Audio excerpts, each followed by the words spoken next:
Being English classes, your master key towards perfection. Hello friends, big English classes में आपका फिर से एक बार बहुत बहुत स्वागत है। आज का ये जो वीडियो है ये पार्ट 2 है एन फ्रैंक के बारे में। यानी ये जो लेसन है इसका नाम है the girl who was an Frank और इसका पार्ट 2 आज हम लोग सीखने वाले हैं। अगर आप लोगों ने पार्ट 1 देखा नहीं होगा तो सबसे पहले आप लोग पार्ट 1 देख लीजिए, जो कि मेरे चैनल के प्लेलिस्ट में आप लोग को मिल जाएगी, और उसके बाद आप पार्ट 2 देख सकते हो। तो पार्ट 1 में हम लोग थोड़ा बहुत समराइज करते हैं कि पार्ट 1 में हम लोगों ने क्या क्या सीखा था। पार्ट 1 में हम लोगों ने सीखा कि एन फ्रैंक कौन थी और उनके पिताजी का नाम क्या था, एन फ्रैंक का जो रिलीजन था वो क्या था, किस तरह से एन फ्रैंक ने बहुत सारी तकलीफें उठाई, अपनी जो तकलीफें हैं वो डायरी में लिखा करती थी और इस तरह से फिर आगे जाकर वो पकड़ी जाती है। अगर आप लोग को एन फ्रैंक के बारे में पता करना हो तो आप लोग पार्ट 1 देख सकते हैं। और चलिए शुरुआत करते हैं पार्ट 2 से। Courageous leader. तो करेजियस का मतलब होता है बहादुर, और यहाँ पर एन फ्रैंक को बहादुर बताया गया है। काफी बहादुर लड़की थी वो। On August 4, 1944, one German and 4 Dutch Nazi policemen suddenly stormed upstairs. Storm का मतलब होता है कि धावा बोल देना या जबरदस्ती घुस जाना, तो उसको stormed बोलते हैं। Upstairs का मतलब ऊपर जाने वाली जो सीढ़ियां होती है उसको अपस्टेयर्स बोलते हैं, और नीचे जाने वाली जो सीढ़ियां होती है उसको बोलते हैं डाउनस्टेयर्स। तो अगस्त 4, 1944 को क्या हुआ, एक जर्मन सोल्जर और 4 डच पुलिस। तो डच का मतलब होता है कि नीदरलैंड में रहने वाले जो लोग होते हैं उसको डच कहते हैं। तो ये जो 5 लोग जो थे, ये लोग क्या करते हैं, ये इनको जब कहीं कहीं से इंफॉर्मेशन मिल जाती है एन फ्रैंक के परिवार के छुपने के बारे में, तो वो सीधे तौर पर धावा बोल देते हैं, रेड बोलते हैं उसको actually. How the secret of the annex had been revealed is not known. और ये एनेक्स यानी ये जो छुपने की जो ये जगह थी, ये उन लोगों को कैसे पता चली इसके बारे में पता नहीं चल पाया। Where are your money and jewels? They shouted. Mrs. Frank and Mrs. Van Daan had some gold and jewelry. तो ये जो पुलिसमैन थे और ये जो सोल्जर थे, वो जो औरतें वहां पर रह रही थी एनेक्स में, उनके जेवरात निकाल के ले लिए, उन लोगों ने लूट लिए उनके जेवरात। It was quickly discovered. Quickly discovered मतलब जाहिर तौर पर दिखाई दे रहा था कि उनके जेवरात उनके बदन पर सज रहे थे। Looking round for something to carry it in it, one of the policemen noticed Otto Frank's briefcase. अब ये जो जेवरात थे इनको तो कहीं ना कहीं तो रखना था। पुलिसमैन के पास कुछ नहीं था कि वो उन जेवरात को रख सके, तो उन्होंने यहाँ वहाँ ढूंढा और उनको ऑटो फ्रैंक का एक सूटकेस पाया जिसमें एक बक्सा, तो उसमें उन्होंने रखना चाहा। तो ऑटो फ्रैंक के ब्रीफकेस में क्या था, ऑटो फ्रैंक के ब्रीफकेस में एन फ्रैंक के वो सारे डायरीज थे। तो बिना किसी देरी के उनमें से एक सोल्जर क्या करता है, ऑटो फ्रैंक का ब्रीफकेस ले लेता है और फिर उसे खोल देता है, और जमीन पर जितने भी जो किताबें थे वो सब बिखर जाती है। उन सोल्जर्स को इतना भी गुमान नहीं था कि ये जो किताबें हैं ये दरअसल एक लगभग 16-17 साल की लड़की के लिखे हुए कुछ डायरीज होंगे। He emptied it onto the floor, barely giving a glance. Barely giving a glance मतलब उन्होंने जरा भी उस बात की कदर नहीं की कि ये क्या हो सकते हैं। At the notebooks, then the people of the annex were arrested. और इस तरह से क्या होता है कि वो जो सोल्जर्स होते हैं वो सारे लोगों को, एनेक्स में जो रहने वाले जो लोग थे, वैंडन फैमिली और जितने भी जो लोग थे, इन सारे लोगों को अरेस्ट कर लेते हैं। इस तरह से एन फ्रैंक के फैमिली को अरेस्ट किया जाता है एन फ्रैंक के साथ साथ। In the beginning of the September, यानी सितंबर के शुरुआत में क्या होता है, वाइल द अलाइड आर्मीज, क्योंकि ये जो दौर था ये कौन सा था, ये वर्ल्ड वॉर 2 का दौर चल रहा था। वर्ल्ड वॉर का मतलब होता है कि एक ऐसी जंग जिसमें सारे कंट्रीज इन्वॉल्व हो जाते हैं, उसको वर्ल्ड वॉर कहते हैं। तो ये जो कंट्रीज होते हैं ये एक ग्रुप बना लेते हैं अपना अपना, और ये ग्रुप बनाकर एक दूसरे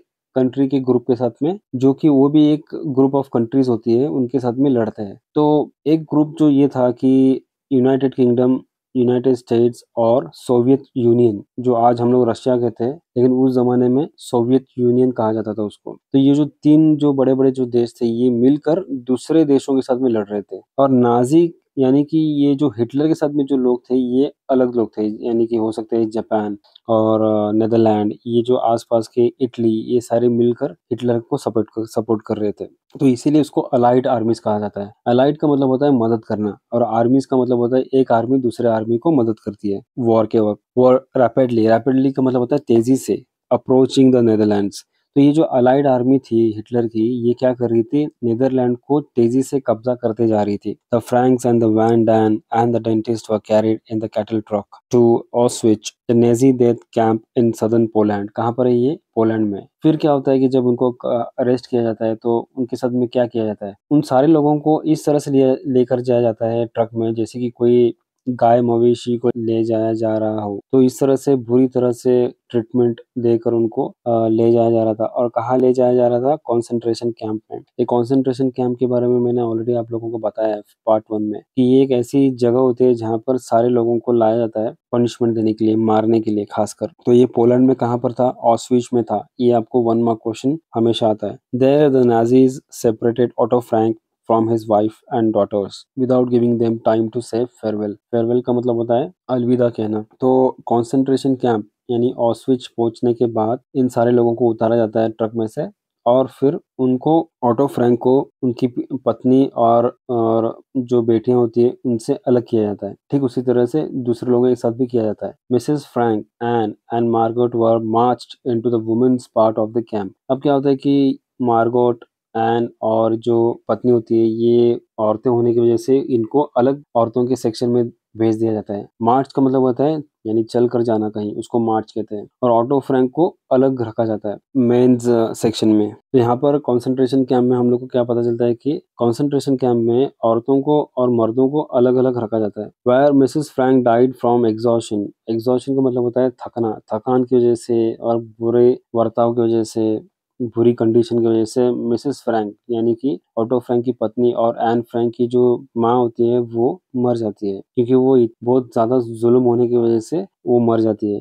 the Van Daans and the dentist too lost their lives. और इसी तरह से बारी बारी जो वैन डैन्स होते हैं, यानी वैन डैन्स की पूरा का पूरा परिवार, 3 लोग होते हैं वैंडल की फैमिली में, वो तीनों मर जाते हैं। एंड द डेंटिस्ट टू, यानी जो वहां पर एक इकलौता एक ऐसा इंसान था जो डेंटिस्ट था, वो भी अपना जान दे देता है। तो आप इमेजिन करो, एन फ्रैंक ने जिसको पसंद किया था अपने जीवन साथी के तौर पर, आप इमेजिन कर सकते हो कि एन फ्रैंक के दिल पे क्या बीती होगी जब उसको पता चल गया होगा कि उस हम सफर, अगर उसने अपनी जान दे दी होगी तो उसे कैसा लगा होगा, उसके दिल पे क्या बीती होगी। Anne proved to be a courageous leader of a small ऑस्विच ग्रुप। अब ये एक ग्रुप बन चुका था, वहाँ पर सारे औरतें, लड़कियां, ये सब एक ग्रुप बन चुका था। तो वहाँ पर जो एन थी वो सबसे ज्यादा बहादुर लड़की थी। क्यों?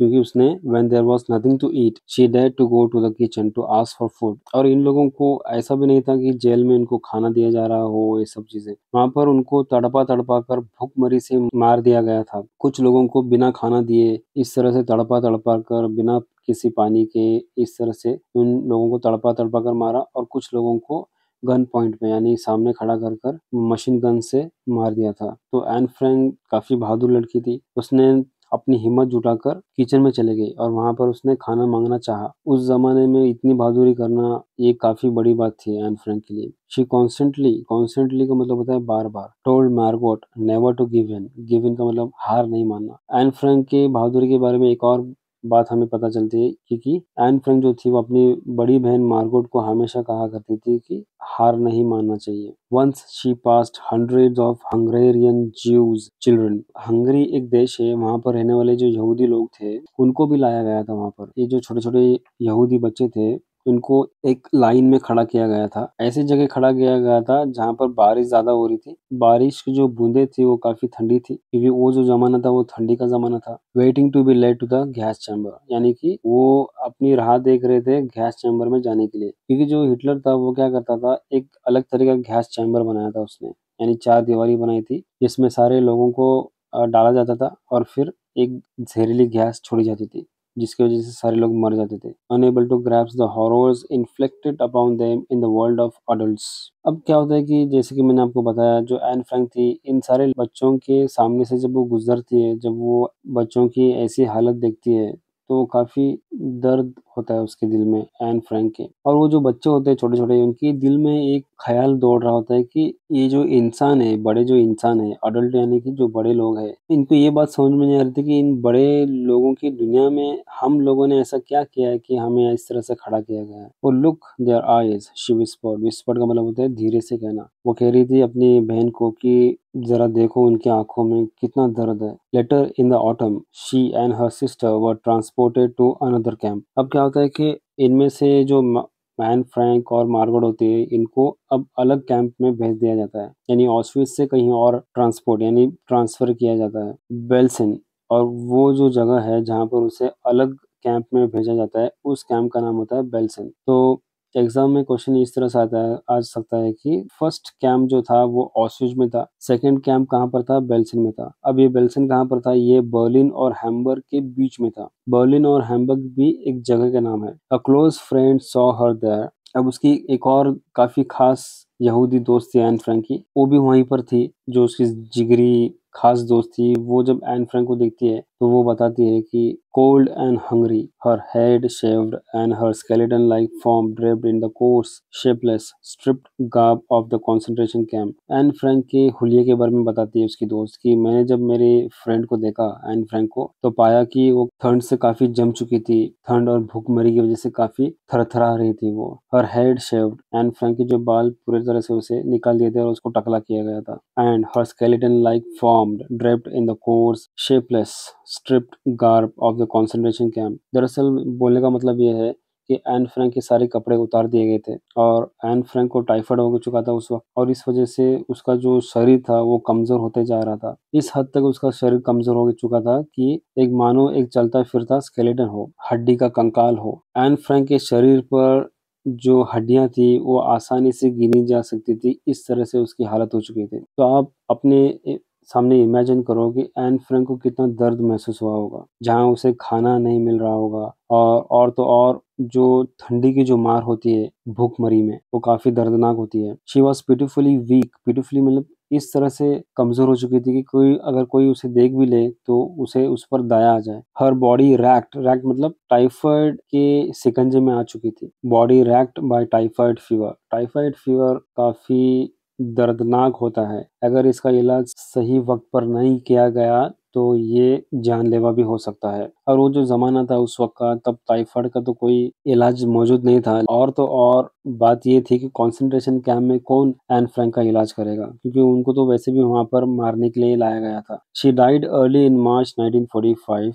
अर्ली मतलब मार्च महीने के शुरुआत में ही 1945 में वो उसने अपने जान दे दी। A few days after Margaret both were buried in a mass grave. तो पहले एन फ्रैंक ने अपना दम तोड़ा, उसके बाद में उसकी जो बड़ी बहन मार्गरेट थी उसने थोड़े दिन के बाद में अपना दम तोड़ दिया और दोनों को दफना दिया गया मास ग्रेव। मास ग्रेव का मतलब होता है कि एक ही जगह पर जब सैकड़ों लोगों को या बहुत सारे लोगों को जब दफनाया जाता है, उसको मास ग्रेव कहते हैं। ये ज्यादातर जब वॉर होती है, जब जंग होती है, उस वक्त ये मास ग्रेव का कॉन्सेप्ट समझ में आता है। इन ऑस्विच Otto Frank had managed somehow to stay alive. अब रही बात ऑटो फ्रैंक यानी कि एन फ्रैंक के पिताजी के बारे में, वो अभी भी ऑस्विच में ही थे, वहीं पर कैंप में मौजूद थे और किसी भी तरह से वो अपनी हिम्मत जुटाकर वहां पर जिंदा रहने की कोशिश कर रहे थे। He was freed early in 1945 by the Russians and in the summer he arrived back and liberated Amsterdam।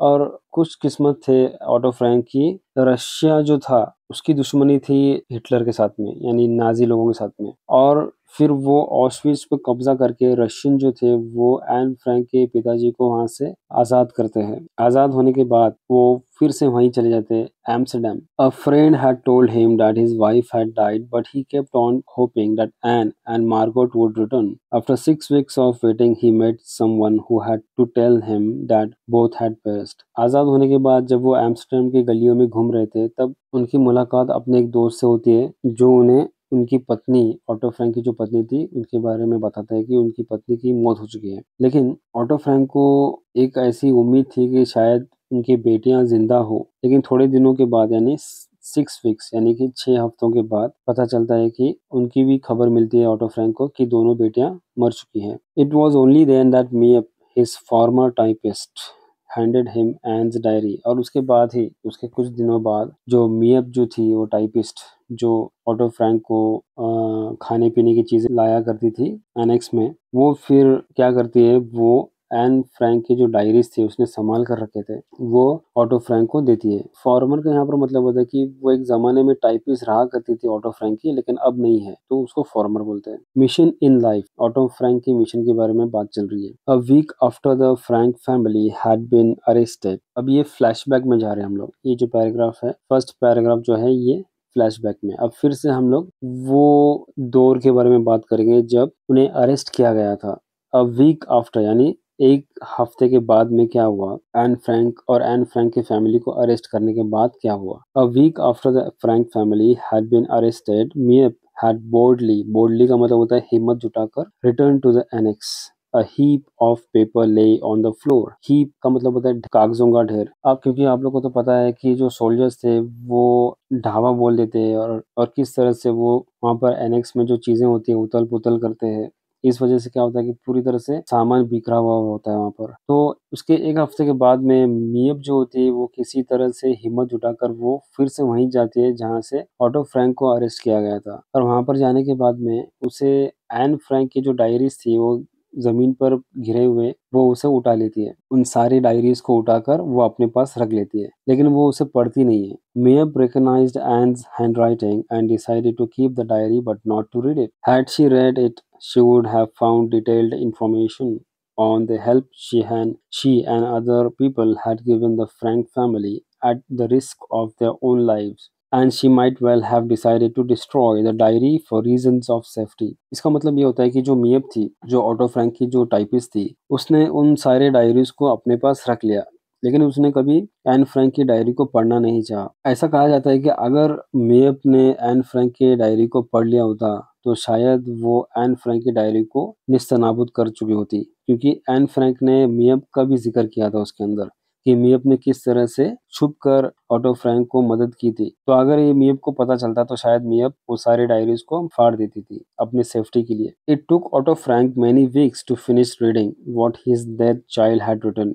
Auto Frank ने जब अपनी बेटी की डायरी पढ़ना शुरू किया तो हफ्तों लग गए उस डायरी को खत्म करने की। ही ब्रोक डाउन का मतलब होता है रो देना। आफ्टर एवरी फ्यू पेजेस, कुछ पन्ने पढ़ने के बाद ऑटो फ्रैंक रोया करते थे अपनी बेटी को याद करके। Has his old mother was still alive, she had immigrated to Switzerland, where other near relatives lived. अब ऑटो फ्रैंक की जो माँ थी वो अभी भी जिंदा थी, और उसकी जो माँ थी वो स्विट्जरलैंड चली गई थी अपने करीबी रिश्तेदारों के पास, जब ये वॉर का जो दौर चल रहा था उस वक्त। He started copying the manuscript for her. Manuscript का मतलब होता है कि हाथ से लिखी हुई जो आर्टिकल्स होते हैं ना, उसको मैन्युस्क्रिप्ट बोलते हैं। तो ऑटो फ्रैंक ने क्या किया, उन सारे मैन्युस्क्रिप्ट को कॉपी करना शुरू किया। Some passages which she felt to be too intimate or which might hurt other people's feelings were left out by him. कुछ ऐसी भी चीजें थी उस डायरी में जो ऑटो फ्रैंक को ऐसा महसूस हुआ कि अगर ये लोगों को पता चल जाए तो शायद लोगों के दिल टूट सकते हैं, या कुछ ऐसे भी सीक्रेट्स लिखे हुए थे एन फ्रैंक ने जो ऑटो फ्रैंक नहीं चाहते थे कि वो लोगों को पता चले। वो जो चीजें थी वो ऑटो फ्रैंक ने नहीं पब्लिश की थी किताब में। The idea of publishing the diary did not enter his mind. कभी ऐसा सोचा नहीं था ऑटो फ्रैंक ने कि मैं इस जो डायरी है इसको मैं पब्लिश करूंगा। He gave one typed copy to a close friend who lent it to a professor of modern history. Otto Frank ने एक कॉपी, जो लिखी हुई जो कॉपी थी मैन्युस्क्रिप्ट, क्योंकि ऑटो फ्रैंक ने क्या किया था, ऑटो फ्रैंक ने अपने बेटी के जो हाथ से लिखे हुए जो आर्टिकल्स थे उसे टाइप करना शुरू किया था। तो उनमें से एक पन्ना उन्होंने अपने दोस्त को दिया, और उस दोस्त ने एक प्रोफेसर को दिया जो मॉडर्न हिस्ट्री का प्रोफेसर था। Much to Otto Frank's surprise, the professor devoted an article to it in a Dutch newspaper. Professor ने क्या किया, उस पन्ने को अपने एक डच न्यूज़पेपर में उसको पब्लिश कर दिया। हिज फ्रेंड्स, जिससे क्या हुआ कि ऑटो फ्रैंक को काफी हैरानियत हुई। His friends now urged Otto Frank to have Anne's diary published as she herself had wished. In one passage she had written, I want to publish a book entitled The Annex After the War. अब इसके बाद क्या हुआ कि जब ये newspaper में ये पन्ना छपा गया तो सारे लोगों ने इस आर्टिकल को सराहा, और इसलिए ये जो शोहरत थी, जब ऑटो फ्रैंक के दोस्तों ने देखी, तो ऑटो फ्रैंक के जो दोस्त थे, वो ऑटो फ्रैंक को इंसिस्ट करते थे, जोर देते थे कि जो बाकी बचे कुछ जो पन्ने हैं एन फ्रैंक की डायरी के, उसे भी न्यूज़पेपर में पब्लिश किया जाए, क्योंकि एन फ्रैंक का भी एक ख्वाब था कि हाथ से लिखी हुई जो डायरी है, इसे पब्लिश किया जाए और एक किताब की शक्ल दिया जाए, और किताब का नाम हो the annex after the war, my diary can serve this purpose. ये एक टाइटल था जो एन फ्रैंक ने सोचा था कि वो इस डायरी को पब्लिश करेगी। When Anne's father finally consented का मतलब होता है कि राजी हो जाना, to publication, the manuscript was refused by two well-known Dutch publishers. A third decided to accept it, and he sold more than 1,50,000 copies of the Dutch edition. अब जब इतना जोर देने के बाद में एन फ्रैंक के जो पिताजी थे, वो राजी हो गए कि एन फ्रैंक की डायरी है उसे पब्लिश किया जाए। एन फ्रैंक ने वो जो हाथ से लिखी हुई जो चीजें थी, जो डायरी थी एन फ्रैंक की, वो दो मशहूर डच पब्लिशर के पास लेकर जाते, लेकिन उन लोगों ने मना कर दिया। फिर जब वो तीसरे पब्लिशर के पास जाते हैं, तो वो मान जाते हैं कि मैं एन फ्रैंक की डायरी को पब्लिश कर दूंगा, और उन्होंने 1.5 लाख कॉपीज को डच एडिशन में बेच दिया। Other editions followed, 2,50,000 sold in Britain, a like number in Japan, 4,35,000 in United States. Otto Frank began to receive hundreds of letters. अब क्या होने लगा कि ये जो डायरी थी, ये जो किताब थी, उसको अलग-अलग देशों में उनके भाषा के अनुसार ट्रांसलेट किया जाने लगा, और इस वजह से एन फ्रैंक की ये जो किताब थी ये मशहूर होने लगी। तो other editions followed, 2,50,000 sold in Britain. Anne Frank की ब्रिटेन में 2.5 लाख कॉपीज बेची गई, और उतने ही कॉपीज जापान में बेची गई, और 4,35,000 कॉपीज यूनाइटेड स्टेट्स में बेची गई। तो आप इमेजिन करो कि कितने लोगों ने ये कॉपीज खरीदी की होंगी और कितनी फेमस हुई होंगी उस जमाने में ये किताब। Auto Frank began to receive hundreds of letters. किताबें पढ़ने के बाद बहुत सारे लोग जो ये किताब को पढ़ चुके थे, वो ऑटो फ्रैंक को खत लिखना शुरू कर दिए। One from Italy was addressed auto Frank, father of Anne Frank, Amsterdam. बस इतना काफी था, यानी इटली से एक ऐसा लेटर आया, क्योंकि ऑटो फ्रैंक इतने फेमस हो चुके थे एन फ्रैंक के पिताजी के नाम से। सिर्फ वो अगर इतना भी लिखेंगे लेटर लिखने वाले, auto Frank, father of Anne Frank, Amsterdam, इतना लिखना ही काफी था, और ये लेटर ठीक ऑटो फ्रैंक के पास चला जाता था। उन्हें पूरा एड्रेस लिखने की जरूरत नहीं पड़ती थी। इससे हमें ये पता चलता है कि ऑटो फ्रैंक कितने फेमस हो चुके थे अपने इलाके में। A few people doubted the authenticity. Authenticity का मतलब है सच्चाई of the diary. कुछ ऐसे भी लोग थे जो इस डायरी के बारे में शक कर रहे थे। Most wrote to express their admiration and grief. इनमें से कुछ लोग ऐसे थे लेटर लिखने वाले जो अपना दुख प्रकट कर रहे थे। Girls of Anne's age poured out their troubles. और एन की उम्र के जितने भी जो लड़कियां थी, उन्होंने भी ऑटो फ्रैंक को खत लिखा और सहानुभूति दी। O Mr Frank, wrote one girl, she is so much like me that sometimes I do not know where myself begins and Anne Frank ends. Anne Frank की उम्र की एक लड़की जो थी, वो ऑटो फ्रैंक को एक लेटर लिखती है और कहती है कि मुझे ऐसा लगता है कि ये जो एन फ्रैंक ये मैं हूँ, उसकी पर्सनैलिटी में और मेरी पर्सनैलिटी में इतना मेल है कि मुझे ये नहीं समझ में आ रहा कि मेरी पर्सनैलिटी कहाँ से शुरू हुई और कहाँ पर खत्म हुई, क्योंकि एन फ्रैंक बिल्कुल मेरी तरह है। Numerous people send small presents. बहुत सारे ऐसे सैकड़ों लोग थे जो ऑटो फ्रैंक को छोटे-छोटे तोहफे दे रहे थे। Some exquisite dolls were made for him by Japanese girls. और जापान में रहने वाली जो लड़कियां थी, वो ऑटो फ्रैंक को छोटे-छोटे खूबसूरत गुड़िया बना कर एन फ्रैंक की याद में वो ऑटो फ्रैंक को भेज रहे थे। A Dutch sculptress presented him with a statue of Anne. और नेदरलैंड में रहने वाली एक औरत जो एक मूर्तिकार थी, उसने एन फ्रैंक की एक मूर्ति बनाकर ऑटो फ्रैंक को भेंट कर दी। On the birthdays of Anne and Margaret, flowers arrived anonymously. तो एन फ्रैंक और मार्गोट के जन्म दिवस के वक्त बहुत सारे सैकड़ों तादाद में फूल आने लग गए, जो कि अनजान लोगों ने भेजे थे। उस पर कोई नाम लिखा नहीं गया था। अनोनिमसली का मतलब होता है बिना किसी नाम के। अब इमेजिन करो कि ये डायरी इतनी फेमस हो चुकी थी, ये किताब इतनी फेमस हुई थी कि लोगों को इसका बहुत बड़ा असर हुआ। जैसे कि शुरुआत में ही मैंने पार्ट 1 में आप लोगों को बताया था। पूरी दुनिया से लोग ऑटो फ्रैंक को लेटर लिख रहे थे और अपना दर्द एन फ्रैंक के लिए जाहिर कर रहे थे। So many letters poured out in that Otto Frank was forced to retire from business. Otto Frank एक बैंकर थे जैसे कि मैंने आप लोगों को बताया था और उसके बाद उन्होंने एक बिजनेस शुरू किया। जब ऑटो फ्रैंक फिर से उस बिजनेस में लग गए, लेटर्स इतने सारे आते थे पूरे दिन भर में कि उनको पढ़कर उनका जवाब देने के लिए ऑटो फ्रैंक के पास वक्त कम पड़ जाता था। तो वो ठीक तरह से अपने बिजनेस पे ध्यान नहीं दे रहे थे, इसीलिए उन्होंने तय किया कि वो बिजनेस से रिटायर हो जाएंगे ताकि वो उन सारे लेटर्स का जवाब दे सके। The care of his daughter's diary had become his passion, his mission in life. All royalties were devoted to humanitarian causes which he felt would have been approved by Anne. और ये जो किताब N Frank की बेचने के बाद में इसकी जो आमदनी जो मिली थी ऑटो फ्रैंक को, इन आमदनी का इस्तेमाल ऑटो फ्रैंक ने इंसानियत की खातिर उन्होंने दान कर दिया। Would have been approved by Anne, यानी कि अगर एन भी होती तो शायद वह यही करती कि वो जो पैसे मिलते हैं एन फ्रैंक को अपनी किताब पब्लिश करने के बाद, शायद वो भी इस तरह से ही इंसानियत की खातिर वो पैसे दे देती थी। All letters were answered by him personally. Auto Frank ने हर एक लेटर का खुद से जवाब दिया। Every day new ones sadly reminded him of the losses he had suffered,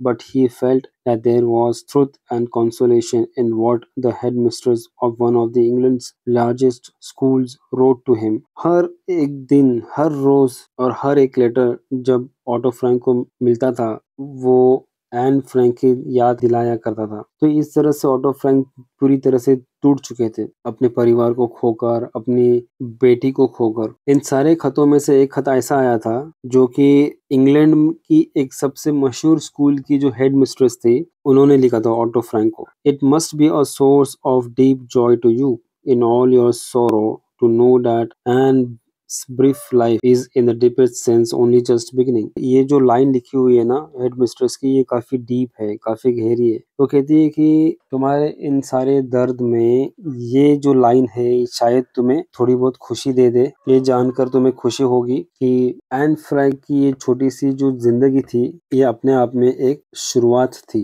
the most remarkable response came from Germany. सबसे शानदार प्रतिक्रिया जो मिली वो जर्मनी से थी। When the book's first printing of 4,500 copies came out in Germany in 1950, many booksellers were afraid to put it in their windows। जैसे कि मैंने आप लोगों को बताया कि पूरी दुनिया में ये कॉपीज बेची गई थी, तो जर्मनी में भी 4,500 कॉपीज बेची गई थी 1950 में। और जर्मनी में जो वहाँ के जो किताब बेचने जो लोग थे, उस किताब को अपने खिड़की पर डिस्प्ले पर रखने के लिए काफी डरा करते थे कि कहीं नाजी लोगों को ये ना पता चल जाए इस किताब के बारे में। Mass appeal. When the play opened in 7 German cities simultaneously, no one knew how the audiences would react। तो जैसे कि मैंने आप लोगों को बताया था कि ये जो प्ले है ये अलग-अलग देशों में नाटक के तौर पर दिखाया जाने लगा। तो जर्मन के 7 ऐसे शहर थे जहाँ पर एक ही साथ इस नाटक को दिखाया गया और no one knew how the audiences would react. किसी को ये नहीं पता था कि ये नाटक देखने के बाद में जर्मन लोगों के क्या राय बनेगी, उनके क्या रिएक्शन होंगे ये नाटक देखने के बाद। The drama progressed through it's 8 brief scenes. तो ये जो ड्रामा था इसमें कितने सीन्स थे? 8 छोटे-छोटे पार्ट किए गए थे, सीन्स थे छोटे-छोटे। No Nazis were seen on the stage but their ominous presence made itself felt every minute. तो पूरे नाटक में नाजी लोगों को दिखाई नहीं गया, लेकिन उस नाटक में उन लोगों का असर, उनकी जो मौजूदगी साफ दिखाई देती थी। Finally at the end Nazi jackboots were heard storming upstairs to raid the hiding place. जैसे कि पार्ट 1 में आप लोग को मैंने बताया था कि किस तरह से एन फ्रैंक और एन फ्रैंक की परिवार को कैसे जो नाजी और डच के जो पुलिसमैन थे उन लोगों ने ढाबा बोला था, ठीक उसी तरह से इस सीन को नाटक में दिखाया गया है कि बड़े-बड़े लंबे मिलिट्री बूट्स होते हैं, घुटने तक पहनते हैं, उसको जैक बूट्स कहते हैं। इस तरह के बूट पहनकर जो सोल्जर्स थे वो ढाबा बोलते हैं, यानी दिखाया गया है ऐसा नाटक में कि वो लोग घुसते हैं और कैसे एन फ्रैंक को और एन फ्रैंक के परिवार को पकड़ लेते हैं। At the close of the epilogue, epilogue का मतलब होता है कि नाटक का जो अंत होता है, कंक्लूजन, उसको एपिलॉग कहते हैं। Only Anne's father was on the stage, a lonely old man. Drama के आखिर में एन फ्रैंक के पिताजी को दिखाया जाता है। Quietly he told how he received news that his wife and daughters had died. और उसमें दिखाया जाता है कि एन फ्रैंक के पिताजी को एन फ्रैंक की पत्नी और उनकी बेटियों की मृत्यु के बारे में किस तरह से खबर मिलती है, वो दिखाया गया है। Picking up Anne's slim diary, he turned back the pages to find a certain passage, and as he found it, her young confident voice was heard. इस ड्रामा में ऐसा दिखाया गया है कि एन फ्रैंक के जो पिताजी है वो अपनी बेटी की छोटी सी जो डायरी होती है, पतली सी जो डायरी होती है, उसे खोल कर वो कुछ पेजों को पलटते हैं, कुछ पन्नों को पलटते हैं, जहाँ पर एक पैसेज के बारे में वो बताना चाहते थे। पैसेज कुछ इस तरह से था कि जैसे ही वो पन्ना पलटते हैं तो एक आवाज आती है बैकग्राउंड में, एक लड़की की आवाज जो एन फ्रैंक की आवाज होती है। वो एक कैरेक्टर होता है जो बैकग्राउंड में एन फ्रैंक का रोल प्ले कर रहा होता है। आवाज कहती है, in spite of everything I still believe that people are really good at heart. इतना सब होने के बावजूद भी मेरा ऐसा मानना है कि अभी भी अच्छे लोग दुनिया में मौजूद है। बहुत बड़ी बात है एक छोटी लड़की के मुंह से निकलना। इतना सब कुछ सहन करने के बाद भी वो ये कहती है कि दुनिया बहुत खूबसूरत है और दुनिया में रहने वाले जो लोग हैं वो काफी खूबसूरत है दिल से। पैक्ड ऑडियंसेस, यानी वो ड्रामा में जो ड्रामा का जो हॉल था, जो थिएटर था, वहाँ पर काफी गर्दी थी। Received an Franks tragedy in a silence heavy with remorse. N Frank का ड्रामा देखने के बाद जो लोग थे वहां पर वो काफी अफसोस करने लगे और खुद पर शर्मिंदगी महसूस करने लगे। ये लोग कौन थे? ये सारे के सारे जर्मन्स थे। In Dusseldorf people did not even go out during the interval. Dusseldorf एक जगह है जर्मन में। कहा जाता है कि वहाँ के जो लोग थे जहाँ पर ये ड्रामा दिखाया गया, जैसे कि मैंने आपको बताया कि ये ड्रामा को 7 अलग-अलग शहर में दिखाया गया था जर्मनी के। तो उन 7 शहरों में से एक शहर जो था वो डसेल्डॉर्फ था और वहाँ के जो लोग थे उन्होंने तो अपने आप में इतनी शर्मिंदगी महसूस की और इस ड्रामा का असर इस तरह से उनके दिलो-दिमाग पर छाया रहा कि वो इंटरवल में भी उठकर नहीं गए बाहर। They sat in their seats as if afraid of the lights outside, ashamed to face each other, someone reported. ऐसा कहा जाता है कि ये जो लोग थे ये इतने शर्मिंदगी महसूस कर रहे थे कि ये एक दूसरे को अपना चेहरा भी नहीं दिखाना चाहते थे। हालांकि इन लोगों का उस एन फ्रैंक की मौत से कोई लेना देना नहीं था। The Dusseldorf producer Kuno Epple explained, Anne Frank has succeeded because it enables the audience to come to grips with history personally and without denunciation. जो प्रोड्यूसर थे डसल्डॉर्फ के, जिनका नाम कोनो एप्पल था, वो बताते कि एन फ्रैंक क्यों इतनी कामयाब हुई ऑडियंस के दिलो दिमाग पर अपनी छाप छोड़ने की, क्योंकि उसने जो लिखा वो इतिहास को काफी नजदीकी से महसूस करने वाला काम था। लोग इसे इतिहास से जोड़ रहे थे। एन फ्रैंक ने अपनी डायरी में किसी को दोष नहीं दिया, उसने किसी की खामी नहीं निकाली, लेकिन इसके बावजूद भी एन फ्रैंक ने अच्छी तरह से नाजी जो लोग थे, हिटलर के जो लोग थे, इन लोगों के जो बुरे काम थे उसका पर्दाफाश किया। We watch it as an indictment in the most humble pitiful terms. जो डसेल्डॉर्फ के जो प्रोड्यूसर थे कोनो एप्पल, वो कहते हैं कि ये हमारे जर्मन लोगों के ऊपर एक तरीका कलंक है। जो हमने हैवानियत दिखाई है इन लोगों के ऊपर, ये हमारे इंसानियत के लिए सबसे बड़ा कलंक है। No one accuses us as Germans, we accused ourselves. हमें वैसे तो कोई उंगली नहीं उठाता, लेकिन हम खुद को दोष देते हैं कि ये कहीं ना कहीं हमारा भी इसमें हाथ था एन फ्रैंक की बर्बादी में। For years Germany's post war administration, यानी कि जो शासक जो लोग थे, एडमिनिस्ट्रेटर का मतलब होता है शासक। वॉर खत्म होने के बाद काफी साल लगे इन लोगों को ये बताने के लिए कि हिटलर काफी बुरा था और हिटलर ने जो भी कुछ किया था ये बुरा था। काफी मेहनत लगी, लेकिन इसके बावजूद भी हिटलर और नाजी का पर्दाफाश करना काफी मुश्किल लगा। People feel the senseless and criminal nature of the Nazi regime. Regime का मतलब होता है कि शासनकाल। On the whole they failed, यानी पूरी तरह से वो नाकामयाब हुए। The diary of Anne Frank succeeded, लेकिन एन फ्रैंक की जो डायरी थी उसने ये आसान कर दिखाया। यानी एन फ्रैंक की डायरी की वजह से लोगों को हिटलर के बारे में पता चला, नहीं तो दुनिया को हिटलर के बारे में ये मालूम नहीं पड़ता कि हिटलर ने क्या किया था। Leading actors receive dozens of letters. इस ड्रामा में काम करने वाले जो एक्टर्स थे उन्हें काफी सारे खत मिला करते थे और उनमें से एक खत ऐसा था, I was a good Nazi, a typical letter read, but I never knew what it meant until the other night.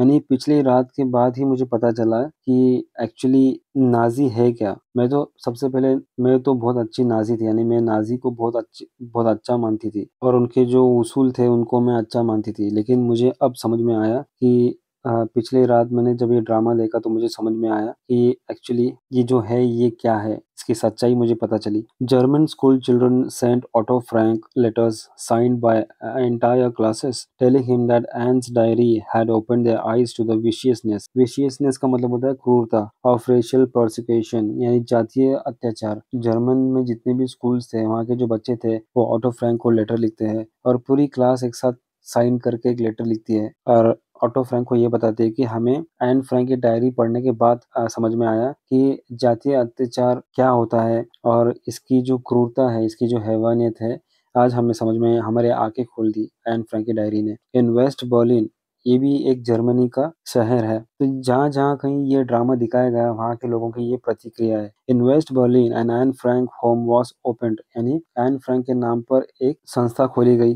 Devoted to social work for young people. और ये जो संस्था थी ये क्या काम करती थी? ये जो एनजीओ थी ये क्या काम करती थी? जो एन फ्रैंक की उम्र के जो जवान लोग थे इन्हें मदद करने का काम करती थी। The people of Berlin had chosen her name to symbolise the spirit of racial and social tolerance. और ये जो नाम दिया है एनजीओ ने एन फ्रैंक के नाम पर क्यों रखा? क्योंकि एन फ्रैंक का दूसरा नाम था सहनशीलता। Elsewhere in Germany an organisation was set up. हर जगह जहाँ कहीं भी जर्मनी में छोटे-छोटे ऑर्गेनाइजेशन संस्थाएं खोली गई थी जो एन फ्रैंक के नाम पर रखे गए थे। टू कॉम्बैट रिमेनिंग वेस्टेज यानी यहूदी लोगों के खिलाफ जो भी कुछ हिटलर ने कदम उठाए थे इन सारे चीजों को निस्तनाबूद करने के लिए छोटी-छोटी संस्थाएं खोली गई थी। In Vienna money was collected for Anne Frank forest to be planted in Israel. Israel एक छोटी सी जगह है जहाँ पर एन फ्रैंक के नाम पर एक जंगल तामीर किया जाएगा यानी कि एन फ्रैंक के नाम पर छोटे-छोटे पौधों को बोया जाएगा ताकि ये पौधे आगे जाकर जब बड़े पेड़ बनेंगे तो इन्हें एन फ्रैंक का नाम दिया जाएगा।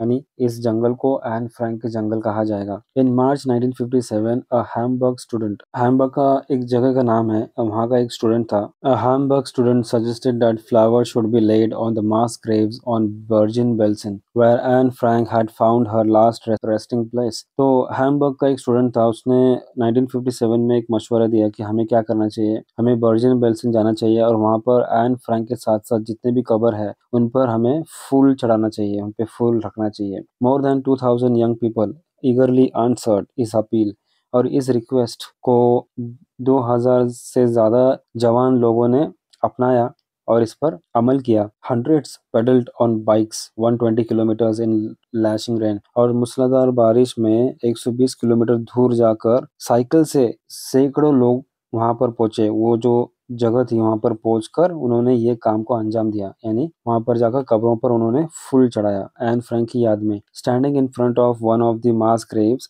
अ 17-year-old school girl expressed what all felt। और इन सारे कब्रों के सामने खड़े रहकर एक 17 साल की एक लड़की थी जो कब्रों को देखकर कहती है कि Anne Frank was younger than we are when her life was so horribly ended। जब एन फ्रैंक की इस तरह से दर्दनाक मौत हुई उस वक्त एन फ्रैंक की उम्र हमसे भी कई ज्यादा कम थी। She had to die because others had decided to destroy her race। वो क्यों मरी, उसको क्यों मरना पड़ा? क्योंकि दूसरों ने ऐसा सोचा कि एन फ्रैंक की जो ये नस्ल है इसे बर्बाद किया जाए। Never again among our people must such a diseased and inhuman hatred arise। वहां पर उन लोगों ने कसम लिया कि इस तरह की जो नफरत है आगे जाकर किसी भी लीडर में या किसी भी देश के लोग हैं इस तरह की नफरत कभी पैदा नहीं होगी, इस बात का उन्होंने ख्याल रखा। Anne's brief life is indeed only beginning. Anne की जो ये छोटी सी जो जिंदगी थी ये तो एक शुरुआत की तरफ इशारा कर रही थी। She carries the message of courage and tolerance all over the world. She lives after the death. Anne Frank ने